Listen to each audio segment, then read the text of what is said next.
إن أن ورصحافاتكي ساملي ذا رجب لان إنها كسوق بإذن الله كريم. بسم الله والحمد لله.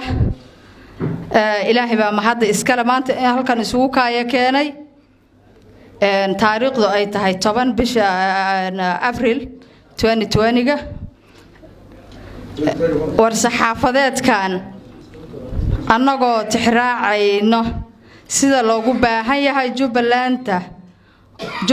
oo nabad ah loona wada dhan yahay annaga oo ka falcelinayna shirka looga hadlayay Jubbaland oo maalmahan ka socday magaalada madaxda dalka ee Muqdisho annaga ka jawaabayna baahida loo qabo Jubbaland cusub dhisid cadaalad sinaan iyo horumar saamilayda Jubbaland waxay ka soo saareen go'aanadan number 1 waxa nagu maqaala ah in shakhsiyada dan gaar ah wata ay magaalada Garbaharey ugu dhawaaqeen golo ay ugu magac dareen golaha raadinta Jubbaland loo dhan yahay number 2 waxaan halkan ka cadaynaynaa in saamilayda Jubbaland aysan wax shaqo ah ku lahayn golaha Garbaharey loogu dhan yahay looga dhawaaqay number 3 sidoo kale waxaan cambaaraynaynaa shirka dhawaanahan magaalada Muqdisho ay ku qabteen golo isku magacaawday isbedel doonka Jubbaland waxa xaqiiqo ah in magaca maamulkii dhiigicabka hore ay ku dhisnaa daalibnimada ee Kismaayo uu gudoomiyahana u ahaa Axmed Madoobe ay ku heshiiyeen number 4 waxaan wasaaradda arrimaha gudaha ee dawladda federaalka ugu digaynaa in ay ka fogaadaan shakhsiyada isku sheegay in ay yihiin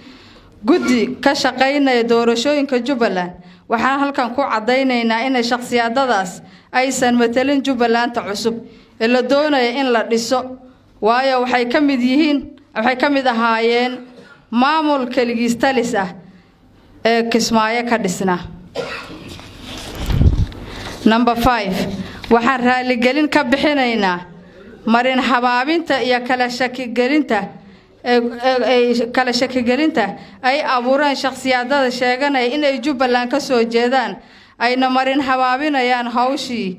10 sano ay shacabka reer Jubbaland soo dhisayeen number 6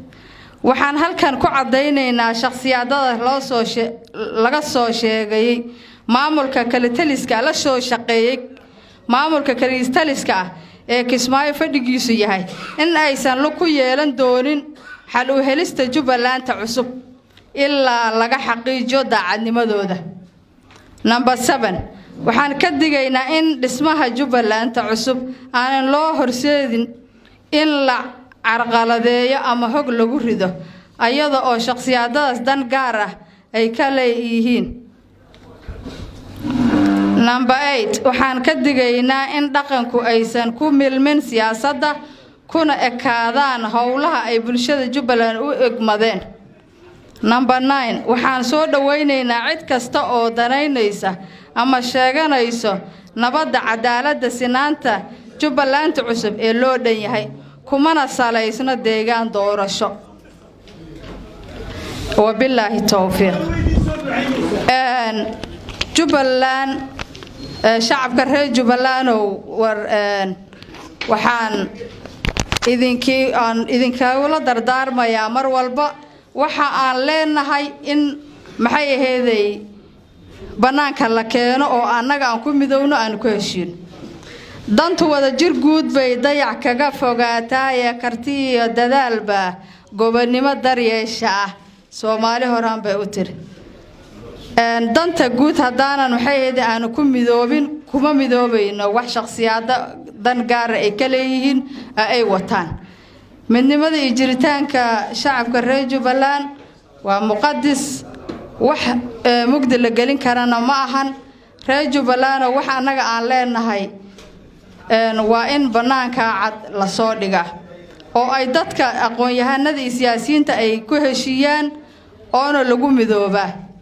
oo ay dadka ku midoobaan haddayna noqonin taas waxay keenaysaa cadaalad darradii iyo mugdigii iyo maxay ahaydey nidaamkii tigreeda ahaa TPLF-ta gudoomiyaha Axmed Maxamed Islaam uu Kismaayo ku hayay noqonaysaa sax ma noqonayso mar walba haddaanan la sixin Jubbaland cusub ee la rabo in la dhiso mar walba waxay noqonaysaa waxaan aan sax aan ahayn sidaa daraadeed waxaan rabnaa oo Jubbaland cusub ee saamilayda Jubbaland shirweynahan maanta ay u qabteen waxay tahay Jubbaland sax in la soo dhiso ayaheeda iyo jiritaanka maxay reer Jubbaland laga hadlo oo maxay ahayd cadaalad iyo sinaan lagu soo dhiso hadduu Ilaahay raali ka noqdo dhaqanka reer Jubbaland waxaan u sheegaynaa ee hadda maxay ahayd nimanka TPLF tahaayo Axmedoobe gudoomiyaha uu ahaa oo uu hogaaminayay intay shaatiga u soo bedeleen hadda raba in maxay ahayd dadka inay wax u yeeriyaan rabo waxaan leenahay dhaqankeena baad tihiin dhaqannimada iyo siyaasadda aad kala garan weysaan waa wax aad iyo aad nasiib darro u ah taasna wax la yeeli doono ma ahan lamana yeeli doono mana ogolaanayna annaga haddaan siyaasiyiin nahay dhaqannimadaada in aad haysatid ayaa wax walba ka qurux badan waayo madaxweyne aana dhicin oo aan la bedeli karin oo aan dhacaynin baa tihiin dhaqannimadiina inaad ku ekaataan baa aad iyo aad u qurux badan siyaasadna waa siyaasada waagii bariyaba meel hor lay tagtaa inay siyaasadda ay mugdi idinku gelin baan idinka codsanaynaa dhaqannimadiina la jooga siyaasiyiintana Jubbaland cusub ee cadaaladda in ay keenaan oo ay ayaga arrinta gorfeeyaan oo wax cadaalad ah la yaqaanana laga soo saaraan annaga shacabka reer Jubbaland mar walba aan u sheegaynaa waana wax meesha ku jiro biidmillaahi kariim insha Allah kariim sidaas ay noo ballan ah oo ku midoobi doona jiritaanka reer Jubbaland saamigeedana alla isaga imaan doona insha Allah kariim assalaamu calaykum wa rahmatullaahi wa barakaatuh